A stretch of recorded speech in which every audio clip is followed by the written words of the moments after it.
Hello साथियों, आज मैं आप सभी के लिए हमारे झांसी के आइकन मिस्टर नरेंद्र कुमार जी हैं, जो पूरा नाम नरेंद्र कुमार लिखते हैं। सर, मैं आपसे इसलिए बातचीत करना चाहता हूं क्योंकि आप सबसे पहले हमारे नवोदय के सीनियर भी हैं, जवाहर नवोदय विद्यालय बरुआ सागर के, और आपके साथ हमने काफ़ी 6 साल का अच्छा वक्त बिताया है। और आपका जो संघर्ष रहा है झांसी नवोदय बरुआ सागर से लेके मुंबई बॉलीवुड तक, तो उसके बारे में हमने सोचा अब यहाँ तक आए हैं तो आपसे बातचीत भी कर ली जाए और आपके संघर्ष को हमारे नवोदय विद्यालय के या हमारे झांसी वासी के या हमारे जो उत्तर प्रदेश के वासी हैं या हमारे जो देशवासी हैं उनको भी आपके संघर्ष से रूबरू कराया जाए। कैसे आपने एक छोटी सी जगह से उठकर बॉलीवुड तक अपना सफर तय किया है। तो मैं जानना चाहूंगा आपका सबसे पहले प्रारंभिक संघर्ष क्या था। और दर्शकों, आप लोगों के लिए भी बताना चाहता हूं कि हमारे जो नरेंद्र कुमार जी हैं, इन्होंने कलर सीरियल से कई सीरियल से काम करना शुरू किया, जिनमें शक्ति इनका प्रथम सीरियल था। यह प्रश्न हम आगे भी इसके बारे में पूर्णतः से डिस्कशन करेंगे। और उनकी अभी लास्ट में stage of siege web series आई थी, उसमें भी इन्होंने एक बेहतरीन नेगेटिव रोल में आतंकवादी का किरदार निभाया था, जो इनके रोल को परफेक्ट बना रहा था। अब हम इनकी प्रारंभिक शिक्षा के बारे में जानेंगे। नरेंद्र कुमार जी, आप जरा बताइए अपनी प्रारंभिक शिक्षा कहाँ से शुरू की।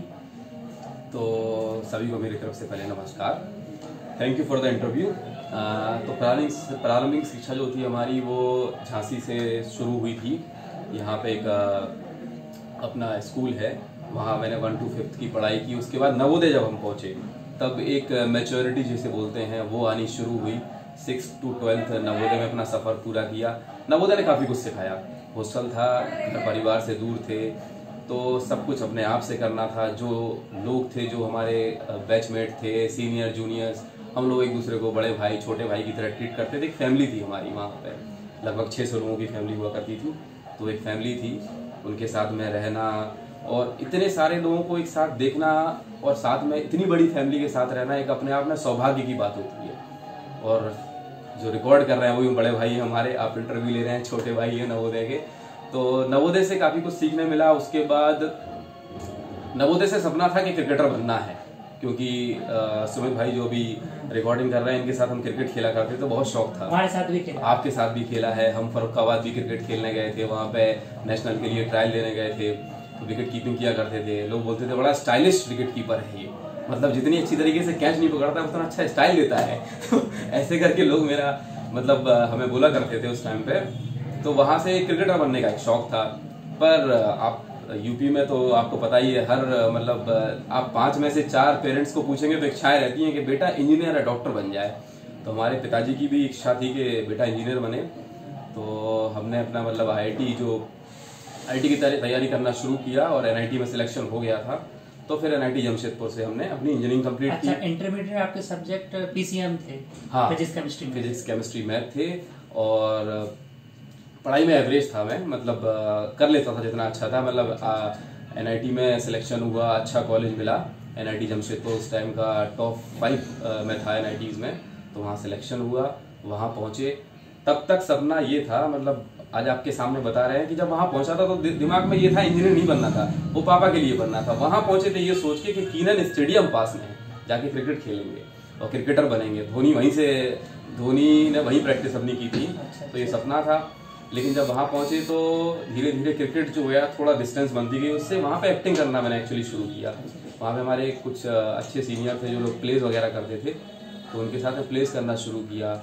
वहाँ पे दिमाग में एक चीज़ आई, उन लोगों ने एहसास दिलाया इस बात का कि यार तुम एक्टिंग बड़ी अच्छी कर लेते हो, मतलब जो रियलिटी जो रहती है किसी कैरेक्टर की उसे उतार लेते हो तुम शीशे में। तो फिर हमने वहाँ से मतलब मैंने इसको अपना करियर बोले इसको, मैंने सोचा कि इसमें अपना करियर हम प्लान करेंगे।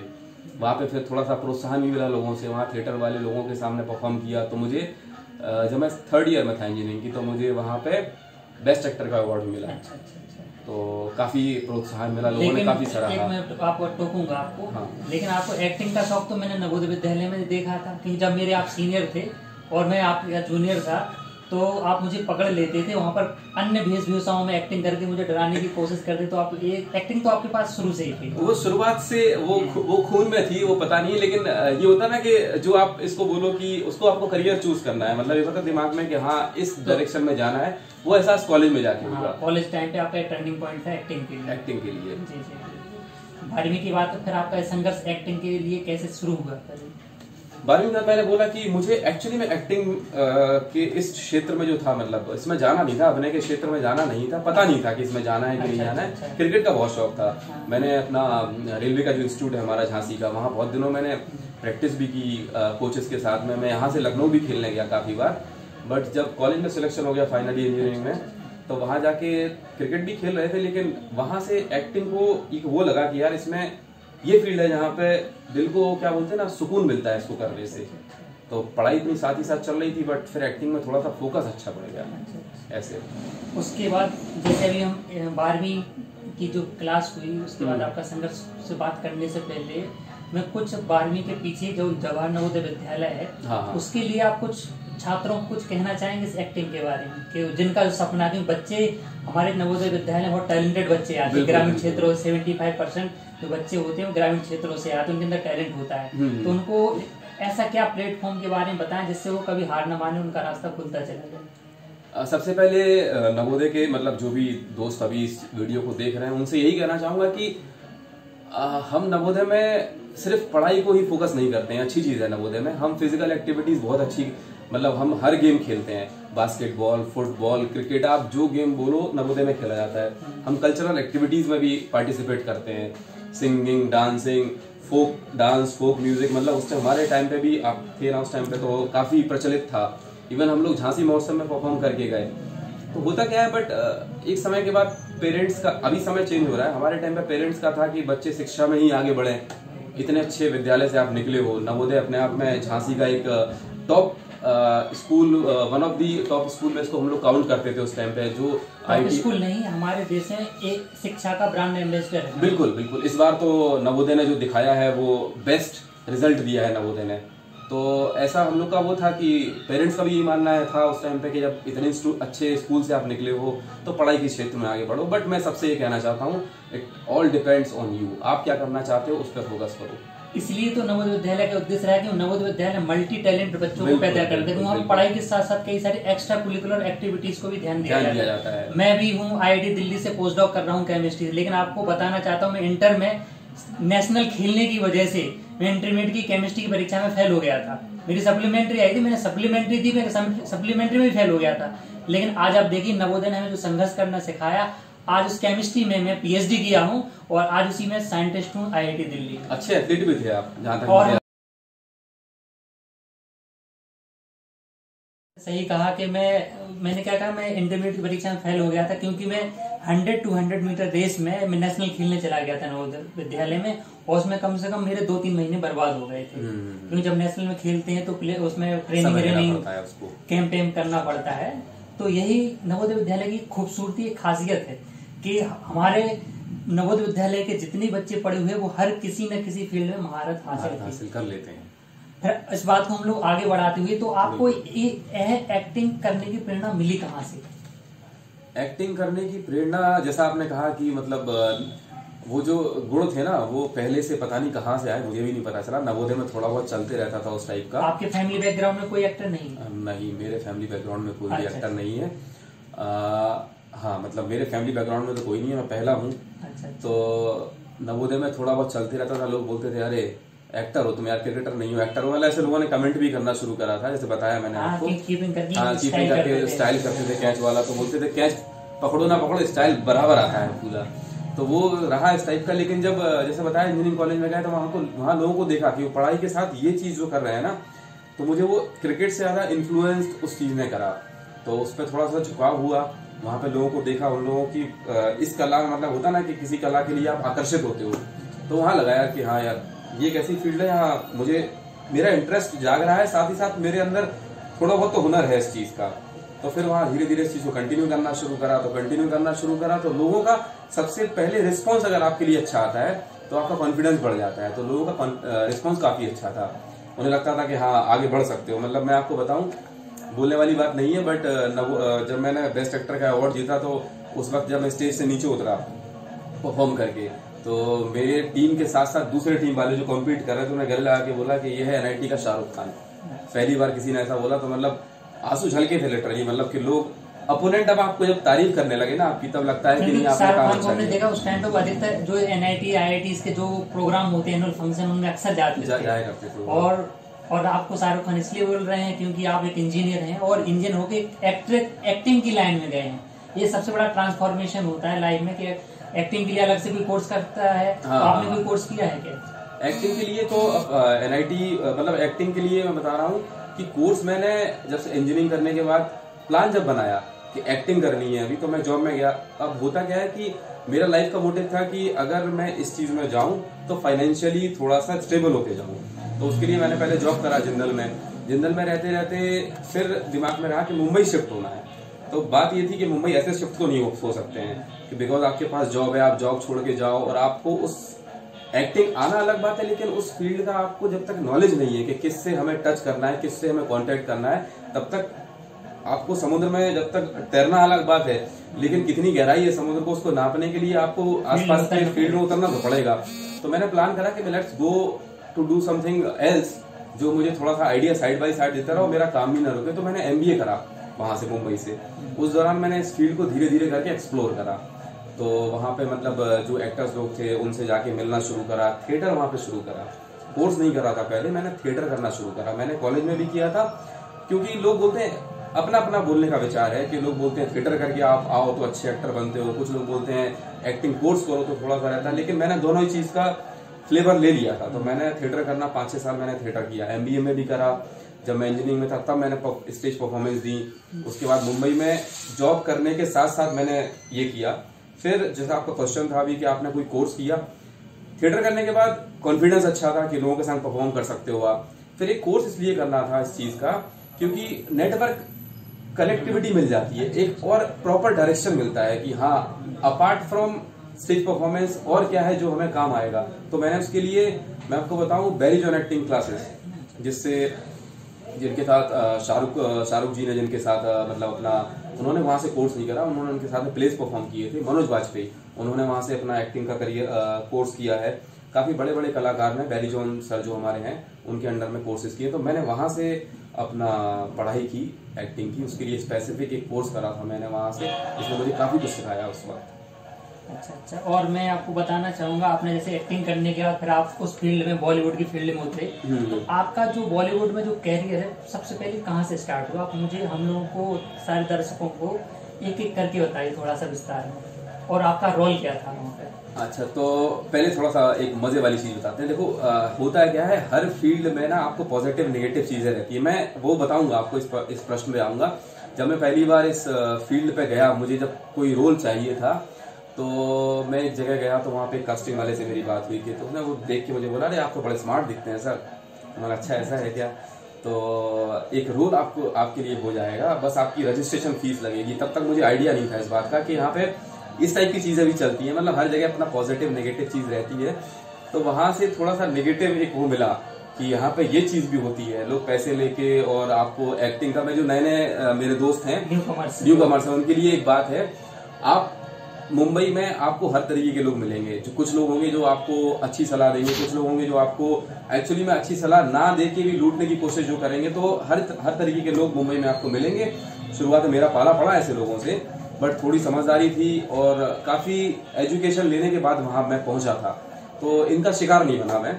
तो वहां पे मुझे ऐसा बोला गया था, मुझे समझ में आया कि नहीं ये जगह सही नहीं है, हमें चेंज करके। तब मैंने जो आपको बताया कोर्स किया, तो वहां से मुझे नेटवर्क पता पड़ा कि एक्चुअली चीजें कहाँ पे ऑडिशन सही होते हैं, कहाँ से वो मिलते हैं। तो मेरे को पहला जो अपना काम मिला था, कलर्स का शो था शक्ति। तो उसमें मैंने एक मेडिकल स्टूडेंट का कैरेक्टर प्ले किया था। वो मतलब जो हीरो था उसका मेन, उसका फ्रेंड का कैरेक्टर मैंने प्ले किया था। कलर्स पे आया था वो।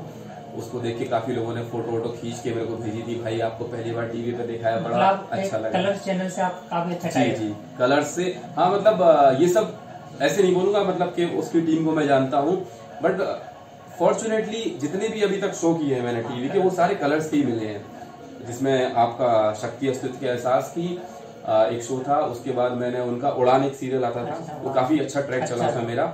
उसके बाद झांसी की रानी, ये अपने आप में गर्व की बात है कि आप झांसी से होके और उसमें आप झांसी की रानी सीरियल में एक कैरेक्टर प्ले कर रहे हो, तो ये अपने आप में गर्व की बात थी।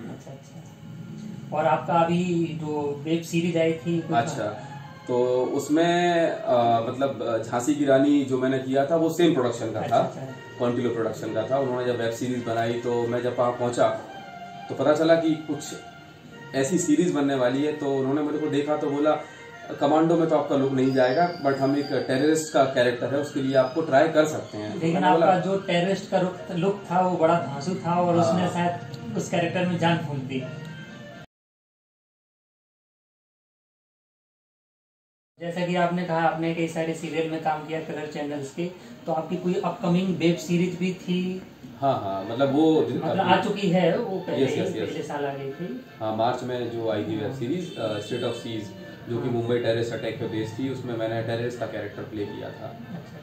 तो उसमें कुछ अच्छी सुनहरी यादें उस कैरेक्टर से जुड़ी हुई आपकी? हाँ, उसमें मतलब उसका सिलेक्शन जो था वो ही एक अपने आप में हैपनिंग चीज़ थी, बिकॉज मैं झांसी की रानी कर रहा था, सेम प्रोडक्शन का वो प्रोजेक्ट था। तो मैं वहाँ पे अपना चेक लेने गया था उनसे, तो उस टाइम पता चला कि हाँ वेब सीरीज़ की कास्टिंग हो रही है। तो मैं जब गया तो मैं उस मतलब जहाँ पे वो कास्टिंग वाला था, कास्टिंग हेड, उनसे मिला। तो मैंने बोला कि सुना कुछ प्रोजेक्ट कर रहे हैं आप? तो बोले हाँ है तो, बट वो इस टाइप का है, उसमें कमांडोज के कुछ कैरेक्टर हैं। तो बोला तुम टेररिस्ट का कैरेक्टर एक बार करके दिखा दो। अब उन्होंने जब मुझे टेररिस्ट कसाब के लिए जब उन्होंने मुझे पहली बार बुलाया ऑडिशन के लिए, तो मैंने जब उन कसाब का पूरा अटायर पहना, विग सब लगाया और जैकेट वैकेट पहनी, फोटो निकली तो मैं डर गया देख के। मैं एक्चुअली में कसाब दिख रहा था। ओह गॉड, मतलब लिटरली मतलब ऐसा अटायर था कि मैं डर गया। बट फिर उनको मैंने उस टाइम बियर्ड जो भी मैंने रख रखी है तो वो रखी हुई थी। तो डायरेक्टर जो थे वो फॉरेन डायरेक्टर थे, हॉलीवुड के थे, उन्होंने उसे डायरेक्ट किया था। उन्होंने मेरा ऑडिशन देखा, उनको पसंद आया। बट उस टाइम पे कसाब को उनको थोड़ा सा एज कम चाहिए थी, बिकॉज मैंने बियर्ड मेंटेन कर रखी थी। तो उन्होंने एक दो बार और बुलाया मुझे कि मैं उस बंदे लड़के से मिलना चाहता हूँ पर्सनली। तो मीटिंग हुई, तो डायरेक्टर के पास टाइम नहीं था, उनके असिस्टेंट से मिला। तो मेरा जो एग्रेशन था कैरेक्टर को देख के, टेररिस्ट वाला, उसके लिए उनके दिमाग में कैरेक्टर था। बोले मैं कसाब नहीं, मेरे को ये वाला कैरेक्टर करा रहा है, क्योंकि उनके उस कैरेक्टर के लिए उनको कोई लड़का ही नहीं मिला था। और मैं वहाँ बेस्ट सूट कर रहा था। तो उन्होंने मुझे पर्सनली बोला कि कसाब का जितना फुटेज नहीं है, आप वेब सीरीज देखोगे तो आपको समझ में आएगा। जितना बोले उन्होंने पर्सनली उसको बोला कि नहीं, जितना कसाब का कैरेक्टर नहीं है उतना प्रोमिनेंट कैरेक्टर ये है, और मैं चाहता हूँ तुम इसे परफॉर्म करो। तो काफी मतलब वो था कि उन्होंने इसी पे फेथ दिखाया मेरे पे, और आई होप आप सभी को पसंद आया। तो जस्टिस तो मैंने उस कैरेक्टर से मैंने थोड़ा काट के देखा, उसमें काफी टाइम लगता है, इसलिए इसको नहीं देख पाया। तो आपका अंतिम सब हमारी बातचीत आप अंतिम क्षणों में पहुंच रही है, तो आपका आगामी प्रोजेक्ट क्या है और आपका सपना क्या है? अच्छा, तो अभी मतलब हमने चूंकि कोरोना चल रहा था, तो हमने लास्ट अक्टूबर में एक मूवी शुरू की थी मैंने साबिर सर के साथ में। साबिर सर डायरेक्टर हैं, हीरोपंती, बागी जैसी बड़ी बड़ी पिक्चरों उन्होंने डायरेक्ट की हैं। तो उनके साथ हम लोग निकम्मा मूवी अभी शूट कर रहे थे। वो डायरेक्टर है मूवी के, शिल्पा शेट्टी उसमें है, अभिमन्यु सिंह, जो कि अगर आपने रक्त चरित्र पिक्चर देखी हो तो उसके बुक्का रेड्डी जो फेमस है काफ़ी, तो वो उसमें नेगेटिव कैरेक्टर में, मैं भी उसमें negative character, prominent character play कर रहा हूँ। निकम्मा फिल्म का नाम है। हमने शूट कंप्लीट कर लिया है, मोस्टली मार्च में मूवी आप देख पाएंगे थिएटर में। तो आगामी प्रोजेक्ट वो है हमारा। उससे मतलब आपका जो लाइफ में जो टर्निंग पॉइंट जो रहा मेन जो बॉलीवुड है वो स्टेज ऑफ सीज रहा। हाँ, उससे काफी कॉन्फिडेंस काफी आया, लोगों ने काफी सराहा। कि जब आपके साथ विदेशी डायरेक्टर मिलते हैं तो इतने अच्छे प्रोफेशनल लोगों के साथ काम करने में एक्सपीरियंस एक अलग मिलता है उसके इसमें। बिल्कुल सही, लोगों के साथ एक्सपीरियंस मिला तो आपको काफी कुछ सीखने को मिला। आपके इतनी से संघर्ष में माँ बाप तो सबसे पहले होते हैं साथ। बिल्कुल बिल्कुल बिल्कुल बिल्कुल। माँ बाप के अलावा आपकी जिंदगी में किस किस का बहुत योगदान रहा है? सबसे पहले तो जैसा आपने कहा मतलब पेरेंट्स थे, मेरी फैमिली का मुझे सपोर्ट काफ़ी रहा। मतलब कभी भी ऐसी सिचुएशन नहीं आई कि उन्होंने बोला कि नहीं अब ये नहीं, ऐसा नहीं। मेरी सिस्टर, मेरे भाई ने और पापा मम्मी ने, सब ने सपोर्ट किया। और फॉर्चुनेटली हमारे जीवन में सबसे अच्छा होता है मित्र, फ्रेंड। सारा एक सर्किल इतना अच्छा था मेरा कि जब मैं इंजीनियरिंग करके आया तो वहाँ के फ्रेंड, नवोदय की भी बोलूँगा, लेकिन इंजीनियरिंग में कुछ इतना समय साथ में रहे। वो समय था जब एक्टिंग शुरू की थी, तो उन लोग को दिमाग में था। फिर MBA के कुछ फ्रेंड, तो वो लोगों ने काफ़ी सपोर्ट की, मैं इस लाइन में पहुंचा हूँ, कॉन्फिडेंस उन्होंने मेरा बढ़ाया। और बाकी तो आपका नवोदय विद्यालय को थैंक्स बोलेंगे कि नहीं? बिल्कुल बिल्कुल, धन्यवाद नवोदय। असली कड़ी हमारी वहीं से शुरू। नवोदय ने मैं अगर एक अपने आप को अभी पौधा ही बोलूँगा, पेड़ तो नहीं बनाऊँ, तो उसकी जड़ें जो है वो सींची नवोदय ने है, बस इतना कहना चाहूँगा। ठीक है साथियों, और जितने भी मेरे दर्शक गण हैं और जितने भी हमारे रिलेटिव्स हैं, जानने वाले हैं और इनके संघर्ष से सीखने वाले हैं, उन्हीं सभी से यही कहना चाहता हूँ कि आप संघर्ष करिए, आपके अंदर जो टैलेंट है उसको अपने टैलेंट के अनुसार अपना कैरियर चुनिए, क्योंकि यह सबसे बड़ी बात होती है। आपने उस स्टेज पर जाकर अपने करियर को स्विच ऑफ किया है दूसरी फील्ड में। क्या आपके पेरेंट्स को इससे प्रॉब्लम नहीं हुई, कुछ बहस नहीं हुई? हाँ, मतलब मुद्दा बना था थोड़ा सा, मैं ऐसा नहीं कहूँगा कि प्रॉब्लम नहीं हुई। जब आप इतनी आप वन ऑफ दी ऐसे बोलो अच्छे इंस्टीट्यूट से आप इंजीनियरिंग करते हैं, उसके बाद मैंने national institute of industrial engineering से MBA किया था अपना, उतने अच्छे इंस्टीट्यूट से आप IIMs के साथ में उसे कंपेयर करते हैं लोग इंडस्ट्रियल मैनेजमेंट के लिए। तो वहाँ से पढ़ के मैं नेरोलैक में जॉब करने गया, जो पेंट में रिनाउंड कंपनी है, मल्टीनेशनल कंपनी है एशियन पेंट के बाद। तो ऐसी कंपनी में आप मैनेजर पोस्ट पे जब जॉब कर रहे हो, आप अच्छे पैकेज पे काम कर रहे हो और आप डिसीजन लेते हो कि आपको जॉब छोड़ना है और एक ऐसा करियर शुरू करना है, आप अंदर से तैयार हो उस चीज़ के, लेकिन आपके घर वालों को नहीं पता है, तो ऑब्वियसली थोड़ा सा तो आप कंफर्ट जोन से बाहर लेके जा रहे हो उनको, तो प्रॉब्लम तो होने वाली थी। तो हाँ, थोड़ा सा उनका वो रहा, बट मैंने उनको समझाया उस तरीके से। लेकिन आपके जब रील कैमरे के सामने आए, हाँ, उसके बाद इतना सीरियल हुआ, उसके बाद आपके घर वालों का नजरिया बदल गया होगा। बिल्कुल बिल्कुल, क्योंकि जब हर कोई चाहता है कि हमारे यहाँ पे कोई सेलिब्रिटी या जिसकी पब्लिसिटी ज़्यादा हो रहे, और आप तो टेलीकास्ट हो रहे हैं, एयर हो रहे हैं और सिनेमा में भी आ रहे हैं, तो ये अच्छी बात, पेरेंट्स को गर्व करने वाली बात है। हाँ, जब उन्होंने देखा कि नहीं, एक छोटे से ड्यूरेशन में काफ़ी कुछ भगवान ने दिया, मैं इस बात के लिए बहुत धन्यवाद करता हूँ। दर्शकों ने भी काफ़ी प्यार दिया। जब सीरीज़ आई तो झांसी की रानी सीरियल आया था तो पापा को बड़ा अच्छा लगा, मेरे पेरेंट्स को काफ़ी अच्छा लगा कि झांसी का सीरियल जिसमें बुंदेलखंडी बोली जा रही है, हमारी लैंग्वेज जो है बुंदेलखंड का एक सीरियल, उसमें हमारा बेटा काम कर रहा है। तो उनके लिए, मेरे लिए इतनी गर्व की बात थी, उससे बड़ी गर्व की बात उनके लिए थी। और अच्छा क्या लगता था कि उनको लोग फ़ोन करके बोलते थे, अरे हमने आपके बेटे को देखा, अरे आपका बेटा हमने देखा भी। तो उनको बड़ा अच्छा लगता था इस चीज़ से। जैसे जब वो सीरियल बन रहा था तो बुंदेलखंडी का इस्तेमाल किया गया, तो क्या आपने उस क्रू मेंबर को बुंदेलखंडी में मदद की? हाँ, मेरा कैरेक्टर जो था, तो मैं उस वक्त उनके पूरे ऐसा दिखाया गया सीरियल में कि मैं काफ़ी शिक्षित था। मुझे ही एक ऐसा इस रीजन का एक बंदा था जिससे सिर्फ इंग्लिश आती थी, मैं ट्रांसलेटर था बेसिकली। झांसी की रानी के जो सलाहकार थे उनकी बातें अंग्रेजों तक पहुंचाना, उनसे बातें समझना, इन तक पहुंचाना। तो जब थोड़ा बहुत लगता था बीच बीच में कि हाँ, इनको बुंदेली की आवश्यकता है, तो मैंने बात भी की थी उस वक्त, और स्क्रिप्ट में अगर कहीं लगता था तो मैं उनकी हेल्प करता था इस बात में। बहुत बहुत धन्यवाद, आप यहाँ पर आए। सबसे बड़ी बात बताएं, हम लोग कोई प्रोफेशनल्स नहीं है, ये हमारे सीनियर, हमारे जूनियर और हमारे सबसे बड़े सुपर सीनियर हमारे पीछे बैठ के वीडियो बना रहे हैं। और आशा करते हैं कि आप और बुलंदियों पर छुएं और हम लोग सभी को गौरवान्वित और हमारी झांसी शहर को गर्व महसूस कराएं। धन्यवाद। सभी का प्यार है। धन्यवाद।